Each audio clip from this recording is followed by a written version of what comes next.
আমারাজান থেকে আমি একটা দুটো লেখা পড়ছি। তো আমারাজান পড়ার আগে আমি একটা কাজ করবো যে আমারাজানের একটা মুখবন্ধ ছিল, সেটাও একটা কবিতা, এবং সেইটি হারিয়েই গেছিল। সেইটি আবার এই সমগ্রতে ওই মারুপরা তুলে দিয়েছে। মানে এটা আমার সম্পর্কে আমার খানিকটা বক্তব্য বলা যায়। সেইটা পড়ে তারপরে সেটাও না বোধ হয়, সেটা আমি পড়ছি। পাহাড়ে পাহাড়ে বাঁধা রূপলি ট্র্যাপিজ, নিচে হাত পেতে আছে লোহার পাথর, নিজেকে দেখাতে খেলা নি তাঁবু এসেছে, আজ বাহবার লোভে যে কোনো নিঃশ্বাস আমার পোশাকে ঢুকে ভাঁড় হয়ে যাক। ওই সিনথেসাইজার অনুসৃতা বাঘিনী, ওগো হাততালি উজ্জ্বল চাবুক সংহিতা আর সতর্ক সংরক্ষণে যারা আসমানে খাওয়া অলৌকিক দোল, আমি তোমাদেরই লোক কবে বা ছিলাম।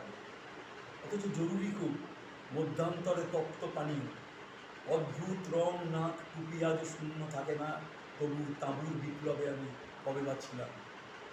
পাহাড়ি ট্রাপিজে আজ আমি আর হাওয়া, নিচে হাত পেতে আছে লোহার পাথর, আমার পতনও হোক পতনের মতো, আমার পছন্দ নয় স্রেফ জালে যাওয়া।